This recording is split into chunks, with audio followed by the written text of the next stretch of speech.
What's going on, Packer fans? Happy Sunday. Welcome into an all-new episode of the Pack-A-Day Podcast. I'm your host, Andy Herman. You can follow me on Twitter at Andy Herman NFL. You can follow the podcast at Pack-A-Day Podcast. We've got a lot to get to today. Obviously, a little bit more of a chipper mood today following some mostly good news surrounding Jordan Love. We'll get to all of that in just a moment. Before we do get there, first of all, shout out to our brand new Pack-A-Day Podcast YouTube members, Creeley Golansky, Catherine Kendall, I believe, Johnny W., Austin McLean, Eric from Wisconsin, Green Ranger, Fred McFarley, Master Bojangles, and Jake Foreman, a brand new Hall of Fame member. Appreciate all of you. Jay, really appreciate you signing up to become a Hall of Fame member. Really, again, if you guys have not checked out the Pack-A-Day Podcast YouTube memberships yet, a ton of content in season that will be for members only, including a conversation with Aaron Nagler every week, extra content from Ross Uglum, extra content from yours truly, early access to videos, members only Q&As. It is worth your while, I promise you, so make sure to check those out.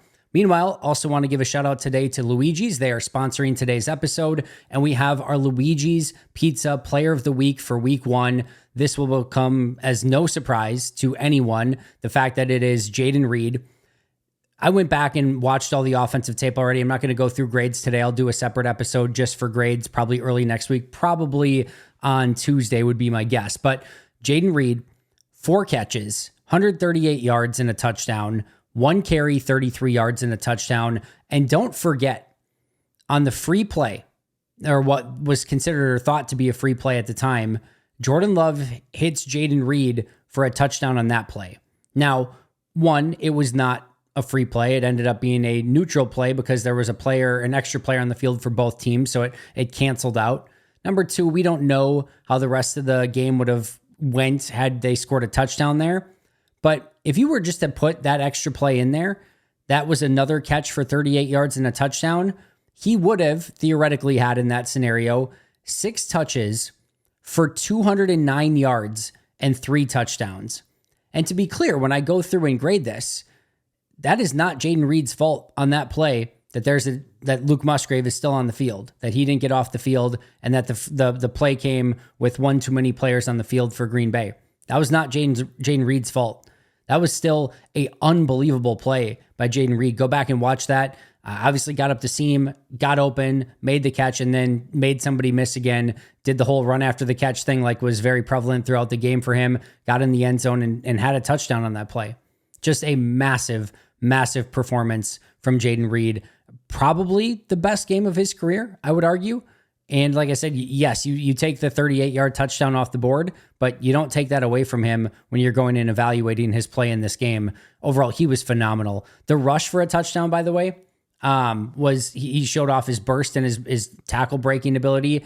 On the other touchdown, that little cutback as Chauncey Gardner-Johnson just flew out of the screen basically, and he continued on for the touchdown.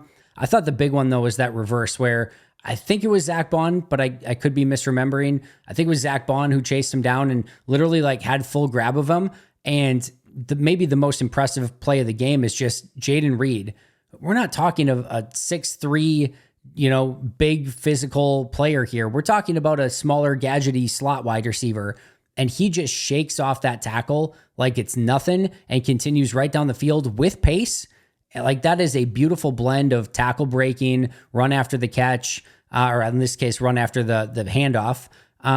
Just all the way around, beautiful game, beautiful play from Jayden Reed. And he was really the spark that this offense was looking for throughout the course of the game. Almost wish he would have been able to get a little bit more involved. He did have one blemish on his record. He did have that one play right before the missed field goal from Braden Narvison that it went off of his hands. That would have made the field goal probably 6-7 yards closer, which you got to think it probably is another 3 points on the board in that scenario. But regardless, Jayden Reed, phenomenal game, and he is our Luigi's Pizza Player of the Week. Make sure to check out Luigi's Frozen Pizza wherever you get your frozen pizzas. Obviously, if you are in Wisconsin, there are a ton of opportunities to get hooked up. I know they have them at Woodman's. You can usually find them at Festival Foods as well. So make sure that you can go out, get yourself a Luigi's Frozen Pizza, and you will not be disappointed. All right, let's go to our main topic for today, and that, of course, is Jordan Love. And we're going to talk about some other things as well, but today's topic is primarily going to be Jordan. The first thing is we know now that it is a sprained MCL. Still going to have some additional testing done to try to, figure out the severity of it. But sprained MCL is the diagnosis. And per Rob Demovsky, from a Packers source, the Packers hope that this is a 3 to 4 week injury. And from most of the reporting that's out there, it does seem to be that this 3 to 4 week stretch is kind of what is expected.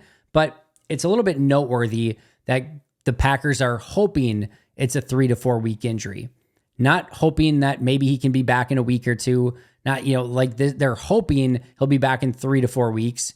And that would also seemingly leave the window open that it might not be 3 to 4 weeks. So what does that mean for Jordan? What does that mean for the Packers? How are they going to attack this? Let's go through all of it. As far as Jordan goes, of course, the biggest thing is going to be his health, both now and in the long term. They're not going to put him out there if there's any chance of, long-term injury or anything like that, which it doesn't seem like that's going to be the case, but that will certainly play a huge part, especially after giving him a massive contract. I'm sure he's going to want to be out there sooner rather than later and playing with his teammates and getting back and hopefully, making a push with this team. But again, Green Bay is going to be extremely cautious.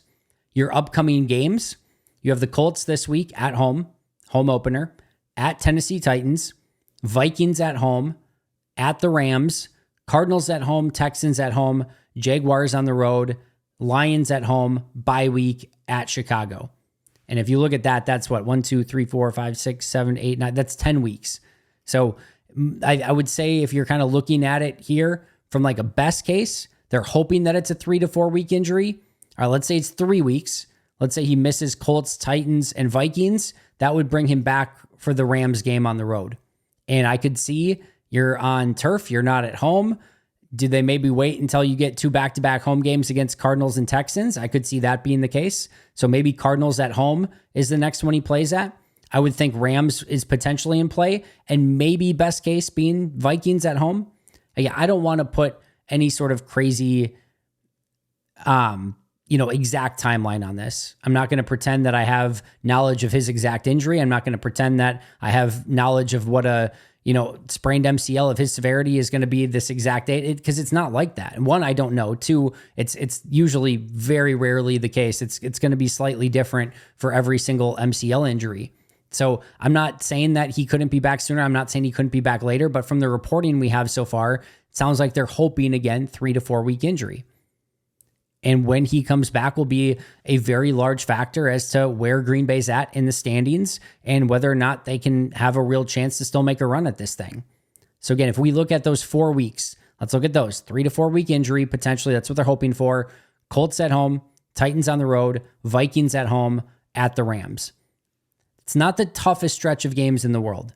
Nothing's easy in this league, but that 4-gamer is not terrible. There's winnable games in there, even if you do not have Jordan Love. So let's go through this a little bit.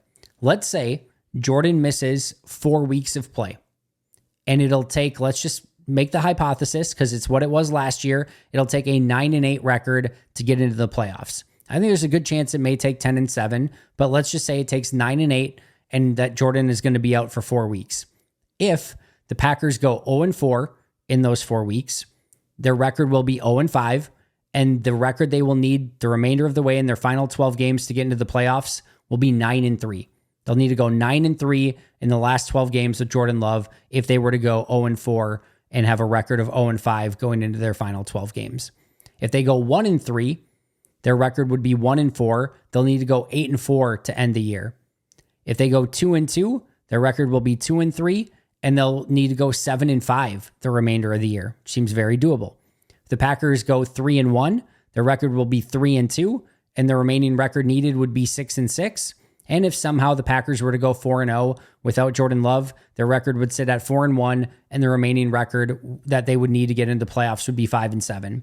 And if you want to say they need 10 wins, all right, then 0-4 would need to go 10-2, 1-3 would need to go 9-3, 2-2 would need to go 8-4, 3-1 would need to go 7-5, and 4-0 would need to go 6-6. So those are your numbers there if you're kind of looking at it from that standpoint. So we'll kind of get to in just a little bit of like what, some of the different kind of scenarios are, best case and worst case. But let's take a pause before we get there, and let's look at what Green Bay's options are at quarterback while Jordan is out. And remember, they're hopeful that it's only 3 to 4 weeks.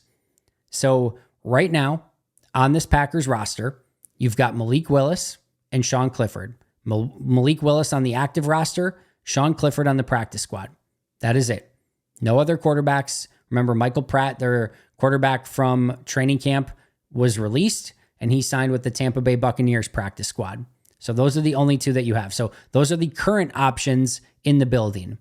Here are some notable practice squad players that are at quarterback that Green Bay could sign off of the practice squad, and there's no transaction needed, right? You can just go sign them off the opposing team's practice squad. Sometimes the player will let the team know and say, hey, do you want to match this and bring me to your active roster? And they might say yes, and then Green Bay could theoretically lose out on that.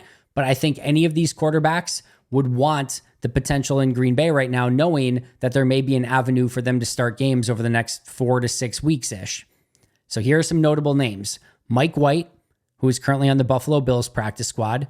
Michael Pratt, who we talked about with the Buccaneers, if they wanted to bring somebody that was familiar with the offense back in the building. Desmond Ridder for the Arizona Cardinals. Bailey Zappi for the New England Patriots. Tim Boyle of the Miami Dolphins. You knew I was going to put Tim Boyle in here. Jake Fromm from the Lions. Tyler Huntley from the Ravens. And Jaron Hall from the Seahawks. Let's go through those really quick. Mike White from the Bills, former Dolphins quarterback, would be a decent option, has a little bit of experience. Right now is behind both Josh Allen and Mitch Trubisky in Buffalo.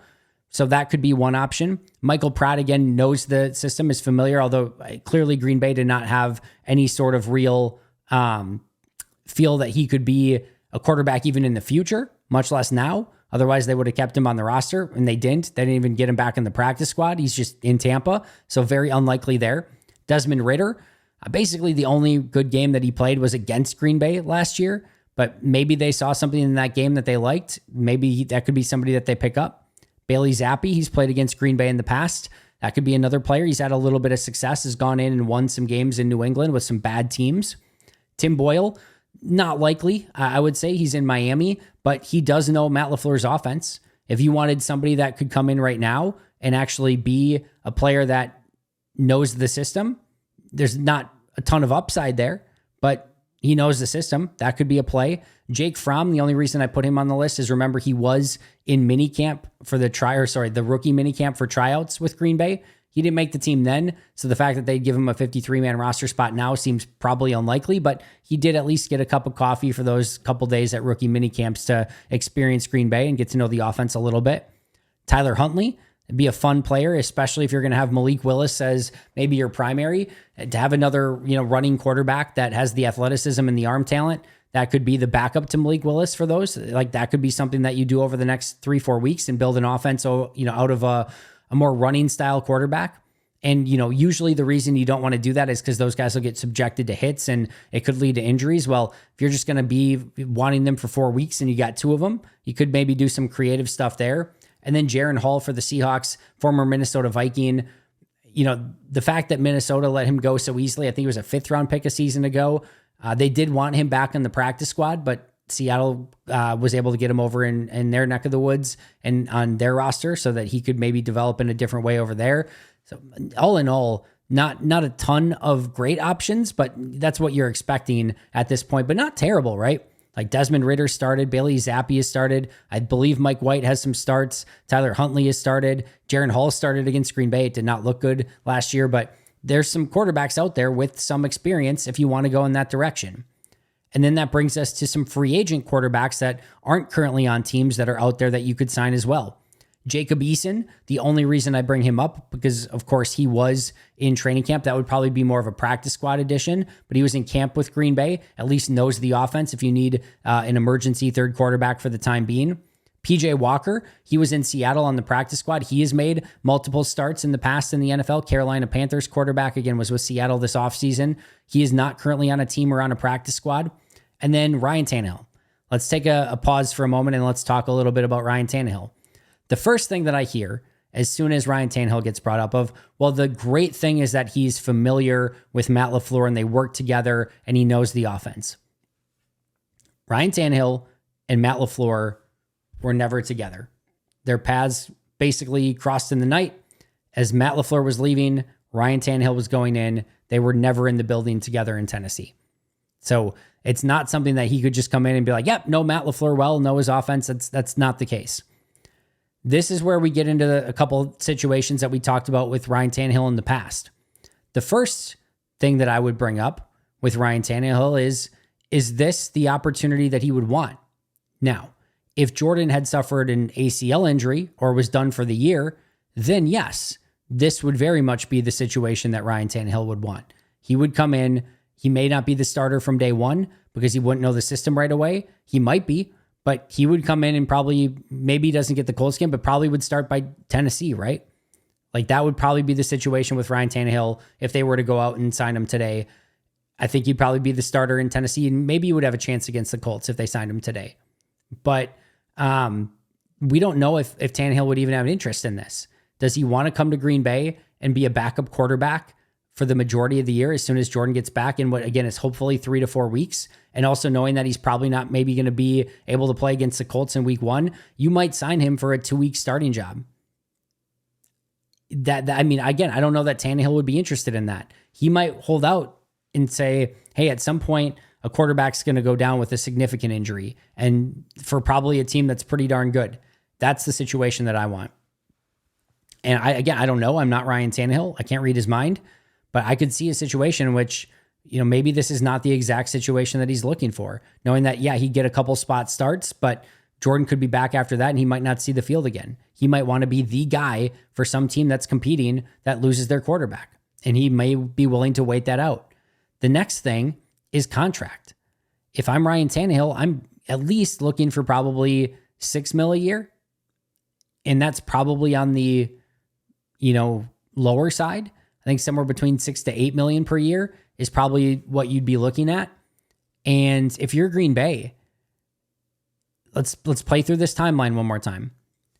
Let's say it's a 3-week injury for Jordan. They're hoping 3 to 4 weeks. Let's say that he is going to be out Colts, Titans, and Vikings. All right. We just talked about maybe he plays in that Colts game, but the truth is he's probably not fully ready to play in that game. And that could end up being a situation where it's not super useful because he barely knows the offense at that point. And then maybe against Tennessee and Minnesota, you get him for those, but then Jordan's back for the Rams game. Do you want to give a $6, $7, $8 million contract on a 1-year deal for a player that makes a couple spot starts on a team that he does not know the playbook for very well? I don't know that that's what you want to do. I understand it. I totally get it, guys. For those of you that are on the Ryan Tannehill train and being like, it makes so much sense and everything like that, just again, remember, it's not, he doesn't know the offense. Yes, he did play under Arthur Smith. There is some carryover and crossover from Jordan Love to Arthur Smith. So there is that, but it's not like he can come in right away, just plug and play. And by the time he really starts to get this offense down, Jordan's probably back. So I don't know that that's actually the play either. And I will just say, regardless of what I think, I would be very, very surprised if Green Bay made a move for Ryan Tannehill, unless Green Bay gets news on Sunday that it's, actually, we think it's going to be more of an 8 to 10 week thing. Then maybe that play makes a lot more sense. And yeah, so again, there's just this small window. We talked about this before with Tannehill of like, if you're out for the year, you're probably just in purgatory with Tannehill. If it's just a 3-week thing, you probably don't really need to bring him in. It's not worth the money to bring him in, and he probably doesn't want to come in that scenario. So there's this very fine window where it actually makes sense, and I don't think Jordan Love's injury in this situation actually fits that window super well. So free agents, Tannehill, PJ Walker, Jacob Eason, and then you have some trade options. I think this is very unlikely. They already did a trade. They traded for Malik Willis. Could they trade for somebody else? Yeah, they could.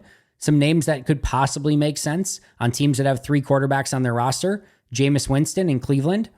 I don't know how interested Cleveland is. There was buzz around cut down time that they were willing to trade Winston. My guess, if they were doing that, they were trying to trade him as a starter, and I don't think any team was going to make him as a true starter at that point.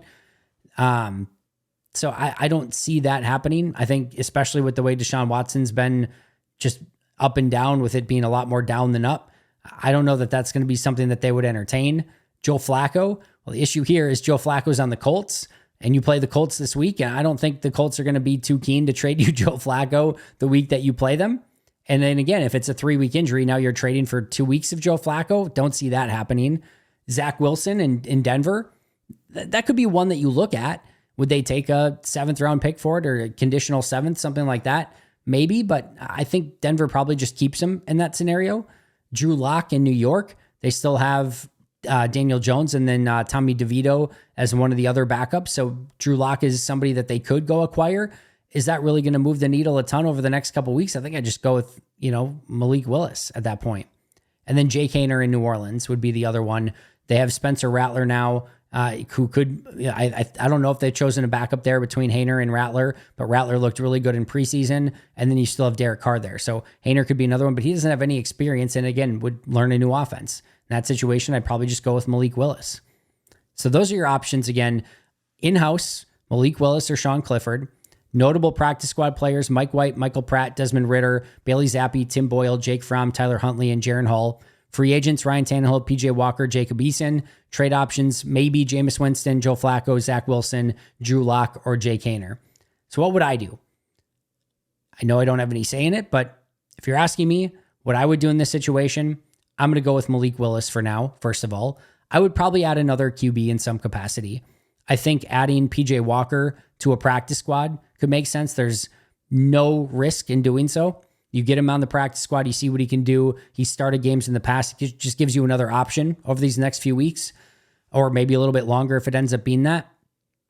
Or if I don't want to go in that direction, then I would take a chance on Tyler Huntley, Mike White, Desmond Ridder, Bailey Zappi, someone like that, and picking them off the practice squad and putting them on the active roster.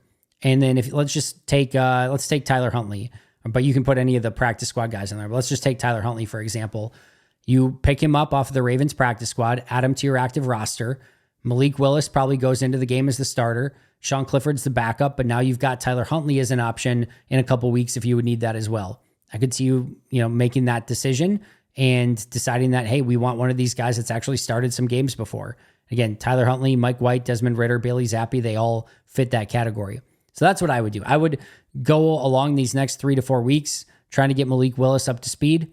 Hope that goes well. If it doesn't, I'm going to add a little bit more insurance right now so that hopefully in a couple weeks, if I need to go in a different direction, I could go Sean Clifford, but I could also go whether it's PJ Walker or Tyler Huntley or one of those guys. It just is going to give me a little bit more optionality come in a couple weeks if Jordan's not ready and Willis really struggles through those first 2 weeks, or even if he struggles and then maybe they look at Clifford and he struggles. It's just any more options that you can have at this point, I think are better.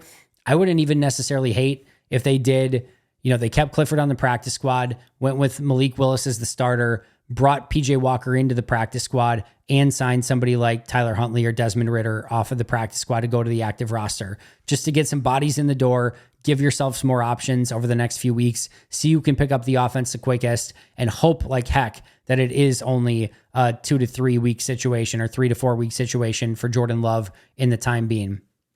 So how do you navigate these next few weeks? Well, the goal now is over the time that Jordan's out is to stay afloat. Just stay right at or maybe one game below 500. I know they're already a game below, so that's a tough ask. But if it is 4 weeks, and we talked about that schedule, Colts, Titans, Vikings, Rams, can you go 2-2 in those games? That's the hope. And ideally, you would get the win against the Vikings and the Rams. You want to win those NFC games, but you'll take any two that you could get. Can you go 2-2 by the time Jordan gets back? If you're 2-3, I think you have to feel really, really good about things. So that's the goal, is just to stay afloat. You can't have anything catastrophic. You really don't want to go 0-4 in a 4-game stretch if Jordan's out and comes back after that. It would be a really brutal situation. So can you at least pick up 1 win, but in an ideal world, you're picking up at least 2. Next is the defense has to step up big. They have to be a lot better than they were against Philly. They're going to have easier matchups than Philly was, but they need to play night and day better than what they did in week 1. Now, there were some real positive things, including some turnovers. We saw some, I think we saw a little bit more contesting on plays, but not a ton. It just needs to be better. Let's just put it as simple as it can be. It needs to be better than what it was against Philly. You don't have Jordan Love. You're not going to be putting up high 20s points. Like, you got to think that on defense, you got to keep the team under 20. It's going to take a little bit of a different game plan. And you're going to have to figure out how, ways to win games against, teams that are okay, that are still NFL quality teams that can beat you on any given Sunday, and certainly have a lot better chance if you've got Malik Willis or some other quarterback out there not named Jordan Love. And then lastly, I think the other thing that you have to look at here is just figure out a way to build this offense for Malik Willis. He's a unique dude. He's got great arm talent, and he's got extremely talented legs and running ability. He's fast. He's athletic, can make people miss. He's agile. Like, can you build something for him? A little bit more, run pass option. I think that could work with Emmanuel Wilson and Josh Jacobs. I think you can get some easy completions that way. These wide receivers are great blockers on the outside. We're probably about to see a lot of stuff, a lot of throws that are at or behind the line of scrimmage with Malik Willis. A lot of handoffs, a lot of RPOs, a lot of stuff behind the line with maybe a shot play every now and again, trying to get a tight end up the seam or one-on-one with Christian Watson just to change things up every now and again. But I think we're going to see a very specific brand of football for Malik Willis, but I have all the faith in the world for Matt LaFleur to build that exact scenario specifically for Malik Willis.